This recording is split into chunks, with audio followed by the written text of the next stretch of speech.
তো আমার অনুরোধটা আপনারা রাখতে পারবেন তো? ইনশাআল্লাহ পারবেন, ইনশাআল্লাহ। আমি জানি যে সেই দুপুর থেকে আপনারা ছবি তুলতেছেন, ভিডিও করতেছেন, অনেক কষ্ট হয়ে যাচ্ছে আপনাদের। তো আমি চাচ্ছি যে আপনাদের আর কষ্ট না দিই। আপনারা মেহেরবানি করে এই যে মোবাইলগুলো এতক্ষণ ধরে স্মৃতি রাখার জন্য যত ছবি তুলেছেন, ভিডিও করেছেন, লাইভ করেছেন, ফাইন, কিন্তু এখন থেকে আমি দেখতে চাই যে দক্ষিণ কোরিয়ার ভাইরা কতটুকু ডিসিপ্লিন, স্টেজ থেকে যে ইনস্ট্রাকশন আসে সেটা তারা কিভাবে মেনে নেয় দেখি। এই মোবাইলগুলো বন্ধ করে হাতে নয়, পকেটে। মোবাইল বন্ধ করে হাতে নয়, পকেটে, মেহেরবানি করে। অফিসিয়াল, জি জি শুনুন, এদিকে তাকান। অফিসিয়াল ক্যামেরাম্যান ছাড়া এবং এই প্রোগ্রাম থেকে যে ভলান্টিয়ার্স ভাইরা আছে, সাংবাদিক বন্ধুরা ছাড়া মেহেরবানি করে কেউ এই মোবাইলটা ব্রেক করবেন না। কারণ আপনারা শায়েককে আর কবে পাবেন বলেন? এই যে আমাদের যে দেখা হচ্ছে, এটা তো আল্লাহর বিশেষ মেহেরবানি। আর জ্ঞান আসে এরকম one to one, brain to brain, সিনা বা সিনা, সাদার বা সাদার। ভিডিও থেকে, মোবাইল থেকে এলেম আসে না। তো আপনি লাইভ করবেন, কমেন্টস করবেন, হোয়াটসঅ্যাপ গ্রুপে ভিডিও শেয়ার দিবেন, আরেকজনের মাথার উপর দিয়ে এরকম করবেন, খুবই বিশৃঙ্খলা হবে। মালয়েশিয়াতে আমরা যে প্রোগ্রামগুলোতে জয়েন করি, আপনি দেখবেন আমার ভেরিফাইড যে ইউটিউব চ্যানেল, ওখানে আমরা যখন আলোচনাগুলো শেয়ার দেই, দেখবেন যে একটা শ্রোতাও হাতে মোবাইল নিয়ে বসে থাকে না। সবাই খরগোশের কানের মতো কানগুলোকে খাড়া করে চাতক পাখির মতো স্টেজের দিকে তাকিয়ে থাকে। আমরা তাদেরকে ওইভাবে ট্রেন আপ করেছি, গ্রুমিং করেছি, ইনস্ট্রাকশন দিয়েছি।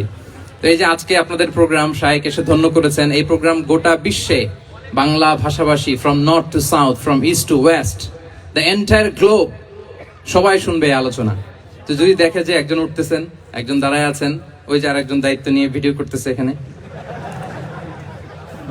আপনি যতবার মোবাইল বের করবেন ঠিক ততবারই আমি আপনাকে থামাবো।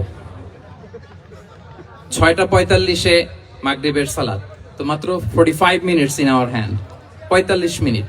এর মধ্যে যদি বারবার মোবাইল বের করে এরকম ডিস্টার্ব করেন, আমি কিন্তু বারবার থামাবো। কারো হাতে মোবাইল থাকবে না। আপনার পাশে যদি কোনো ভাই মোবাইল ধরে রাখে, বলবেন ভাই মেহেরবানি করে পকেটে। মোবাইল থাকবে কই?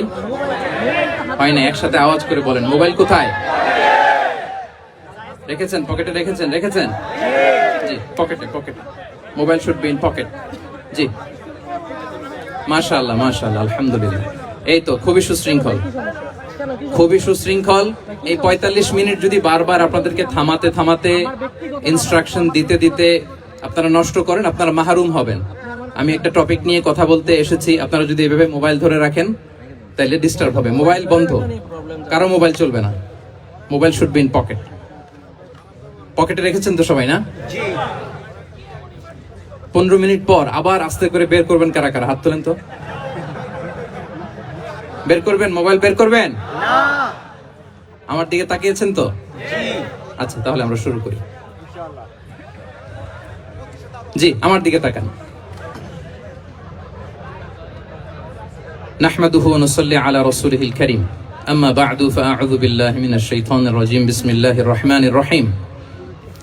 فبما رحمة من الله لنت لهم ولو كنت فظا غليظ القلب لانفضوا من حولك فاعف عنهم واستغفر لهم وشاورهم في الأمر فإذا عزمت فتوكل على الله إن الله يحب المتوكلين صدق الله العظيم رب اشرح لي صدري ويسر لي أمري واحلل عقدة من لساني يفقه قولي। কোরিয়া মুসলিম ফেডারেশনের আওতাধীন সং উরি জামি মসজিদের আয়োজনে ডেজিং ইউনিভার্সিটি স্টেডিয়ামে আজকের আয়োজিত এই দ্বিতীয় বার্ষিক ইসলামী মহাসম্মেলনে আপনারা যারাই উপস্থিত হয়েছেন, আপনাদের সবাইকে জানাচ্ছি আন্তরিক শুভেচ্ছা এবং মোবারকবাদ। আহলান ওয়া সাহলান ওয়া মারহাবান বিকুম ফি হাদাল লিকা আত-তাইয়িব আল মুবারাক। শুরুতে আমরা আল্লাহ রাব্বুল ইজ্জা ওয়াল জালালের দরবারে শুকরিয়া জ্ঞাপন করছি যে আল্লাহ তাআলা এত চমৎকার একটি পরিবেশে আমাদের প্রিয় মাতৃভূমি বাংলাদেশ থেকে হাজার হাজার কিলোমিটার দূরে দক্ষিণ কোরিয়ার এই ইউনিভার্সিটির এই স্টেডিয়ামে কিছুদিনই কথা শুনবার জন্য আমাদেরকে আসার বসার সুযোগ করে দিয়েছেন। আমরা সবাই পড়ে নিয়েছি কালিমাতুশ শুকর, আলহামদুলিল্লাহ।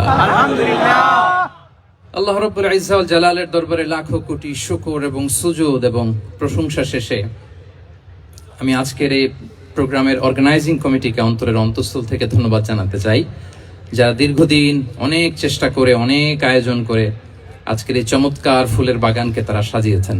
তাদেরকে আমরা শুভেচ্ছা জানাই, ধন্যবাদ জানাই।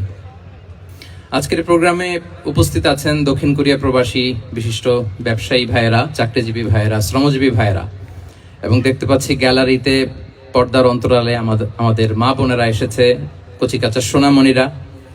তারপর আমি এখানে সিকিউরিটি ডিপার্টমেন্টকে দেখলাম, police department, and I would like to thank from the bottom of my heart to the Daejeon University Authority for giving us this nice venue to organize such an amazing program. May Allah bless them with guidance. আমরা সবাই বলি আমিন। আজকে উপস্থিত আছেন এই প্রোগ্রামের volunteers ভাইয়েরা, press, media, সাংবাদিক বন্ধুরা। আমি সবাইকে আবারও ধন্যবাদ এবং শুভেচ্ছা জানিয়ে শুরু করছি। প্রিয় ভাইয়েরা, আমাদের সময় খুব কম, কথা অনেক বেশি। আল্লাহ শুকরিয়া যে আমরা আমাদের প্রিয় শায়েখ আস-সুন্নাহ ফাউন্ডেশনের চেয়ারম্যান শায়েখ আহমদুল্লাহ হাফিজাহুল্লাহ ওয়া রাআহকে পেয়েছি।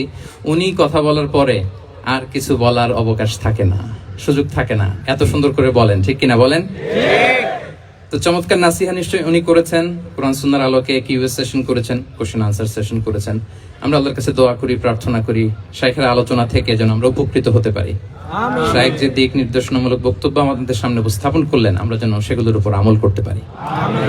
প্রিয় ভাইরা, খুব বরকতময় একটা সময় আমরা কাটাচ্ছি। রবিউল আউয়াল মাস, এটা মিলাদুন নবীর মাস, সিরাতুন নবীর মাস, বিষ্ণু ইসা ইসলামের সিরাত আলোচনার মাস।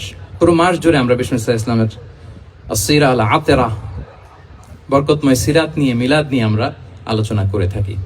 তো আজকের এই সন্ধ্যায় আমি বিষ্ণু ইসা ইসলামের সিরাত থেকে ছোট্ট একটা টপিক নিয়ে অল্প কয়েক মিনিট কথা বলবো ইনশাআল্লাহ। এবং আমি আশা রাখবো এখন যেমনি আপনারা ঠিক চুপচাপ নীরব হয়ে বসে আছেন মাগরিবের আজান পর্যন্ত, শেষ পর্যন্ত আপনারা ঠিক এভাবেই বসে আমাদেরকে সাহায্য করবেন, কোঅপারেশন করবেন। প্রিয় ভাইরা, যে টপিকটি আমি চুজ করেছি আপনাদের জন্য আজকের এই কনভেনশনে বা কনফারেন্সে, সেটা হচ্ছে আমাদের প্রিয় নবী বিশ্বনবী মুহাম্মদ রাসূলুল্লাহ সাল্লাল্লাহু আলাইহি ওয়াসাল্লামের আচরণ কেমন ছিল। কেমন ছিল আমার প্রিয় নবীজির আচরণ? তিনি মানুষের সাথে কেমন আখলাকে, কেমন ব্যবহার তিনি করতেন, কেমন ডিলিংস করতেন, তার ইন্টারাকশন গুলো মানুষের সাথে কেমন ছিল, তার আচরণ কেমন ছিল, এই টপিকে আমরা কথা শুনবো। আমরা যদি কোরআনকে জিজ্ঞেস করি যে কোরআন, তুমি বলো তো বিষ্ণু ইসা ইসলামের আচরণ কেমন ছিল, আমার নবীর আখলাক কেমন ছিল, ব্যবহার কেমন ছিল, কোরআন খুব প্রিসাইজলি আমাদেরকে জানায় এবং বলে যে ওয়া ইন্নাকা লাআলা খুলুকিন আযীম, and verily you are on a very good standard of character. এর অর্থ হচ্ছে, নবী হে, নিশ্চয়ই আপনি নৈতিক চরিত্রের সর্বোচ্চ মানের উপর প্রতিষ্ঠিত। সুবহানাল্লাহ। চারিত্রিক মাধুর্যতা, চারিত্রিক নির্মলতা, উন্নত চরিত্র, সর্বোত্তম চরিত্র বলতে আমরা যা বুঝাই তার সবটা দিয়ে আল্লাহ তাআলা বিষ্ণু ইসা ইসলামের চরিত্রকে নির্মাণ করেছেন। বিষ্ণু ইসা ইসলাম মাথার চুল থেকে পায়ের নখ পর্যন্ত একটা কলমের কালির ডট ফেলার ক্ষমতা বিশ্বের কারণে, ঠিক কিনা বলেন? এজন্য আল্লাহ বলছেন ওয়া ইন্নাকা লাআলা খুলুকিন আযীম, নৈতিক চরিত্রের সর্বোচ্চ স্ট্যাটাস, সর্বোচ্চ মানে আপনি নবী হে প্রতিষ্ঠিত। এবং তিনি বলতেন ওয়া ইন্নামা বুইসতু লিউতাম্মিমা মাকারিমাল আখলাক, আমি উত্তম আচরণের পূর্ণতা দান করার জন্য এই পৃথিবীতে এসেছি। উত্তম চরিত্রের পূর্ণতা দিতে, চারিত্রিক পূর্ণতা দিতে, বিশ্ববাসীকে উত্তম চরিত্র শিখাবার জন্য এই পৃথিবীতে এসেছি। বিষ্ণু ইসা ইসলামের চরিত্রের চাইতে সুন্দর চরিত্র এই পৃথিবীতে কারো কি হতে পারে? না। আমরা তো আমাদের নেতাদের চরিত্রের ব্যাপারে বলি, আমার নেতার চরিত্র ফুলের মতো। আসলে কোথায় কি বলতে হবে এই সেন্সটাই আমাদের নাই। আল্লাহু আকবার। বিষ্ণু ইসা ইসলামের চরিত্রের ব্যাপারে স্বয়ং আল্লাহ তাআলা সার্টিফাই করেছেন। এবং আম্মা জান আয়েশা রাদিয়াল্লাহু তাআলা আনহাকে যখন জিজ্ঞেস করা হতো যে হে আম্মা, আপনি বলেন তো আমাদের নবীজির চরিত্র কেমন ছিল, কাইফা কানা খুলুকু রাসূলিল্লাহ, কেমন ছিল নবীর চরিত্র, সাহাবারা বড্ড আগ্রহ নিয়ে জিজ্ঞেস করতেন। আম্মা জান আয়েশা বলেছেন কানা খুলুকুহু আল কোরআন, বিষ্ণু ইসা ইসলামের চরিত্র ছিল কোরআনী চরিত্র। কোরআনে যা করতে বলা হয়েছে, যা করতে বারণ করা হয়েছে, তা প্র্যাকটিক্যালি বিশ্বনবীর জীবনে সেটা করে দেখানো হয়েছে। এবং তিনি বলতেন